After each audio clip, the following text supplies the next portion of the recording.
This is your WW3 news. Regarding the motor industry in Europe,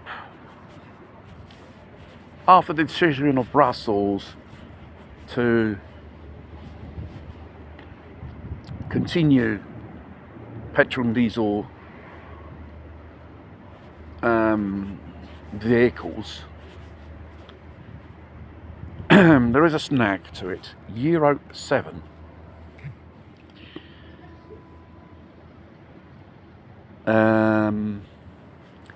euro7. It will have more restrictions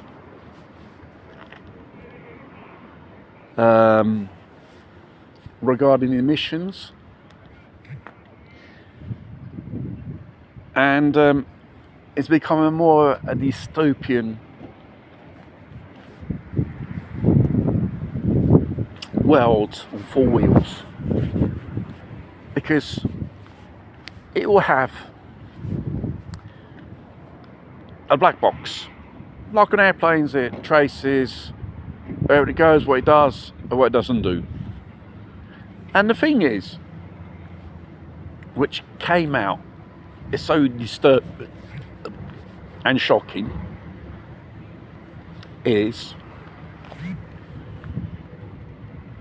on board, this device will measure how much your car is polluted in that moment,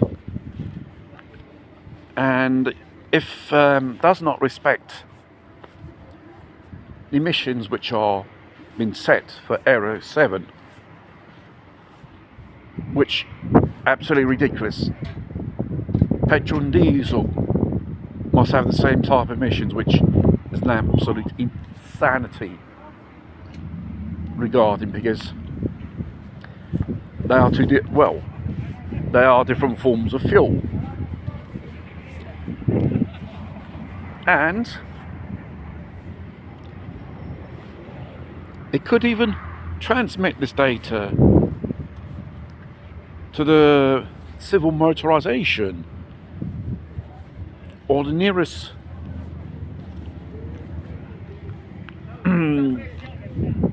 police patrol car, especially on the motorways, when you travel under those things which there's those tutors, speed trap things involved here in Italy, cameras. It looks like in the future, near future, your car will talk with Big Brother, will talk to the manufacturer who produces it, and talk to other third parties.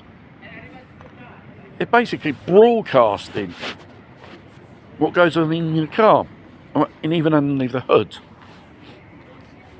So, I run the risk of having your car electronically blocked by the civil motorisation. Unbelievable. And obviously, there's a discussion of what you might call it, that particles which comes from tyres and brake pads. Therefore, you have more bad road handling in the future, and your brake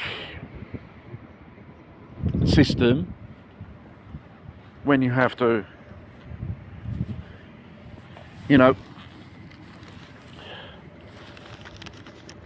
emergency stop to avoid a collision or some type of danger, it won't be so efficient as it was in the past, due to this stupid thing regarding it produces dust, and even that and the tyres as well. Who invents these rules? Do they really know what motorists do every day in their car? What they have the front? And it will be a hidden spy on board your car. Anything modifications you do with the catalyst system, flap systems or whatever, that thing will register it. It may be good for the future owner of a car when it's been sold as second hand.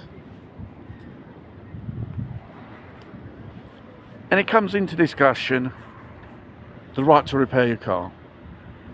More and more manufacturers are adopting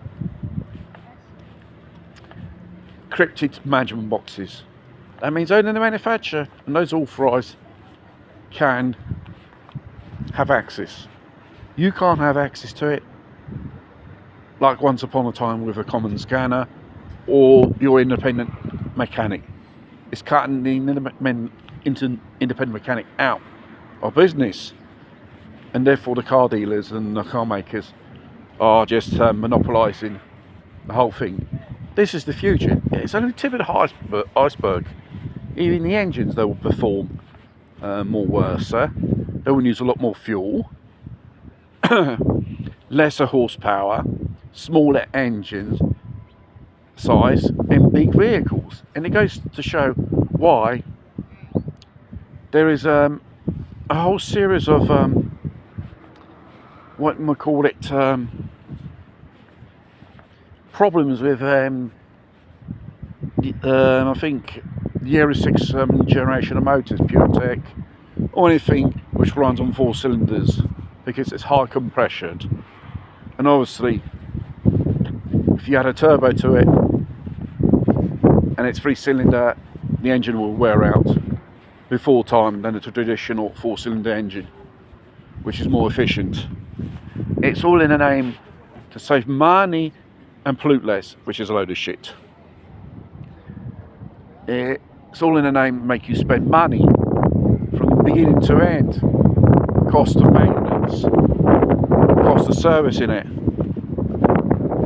cost of repairing faults, which become more dearer, which they're already dearer in a certain sense regarding prices of labour and parts.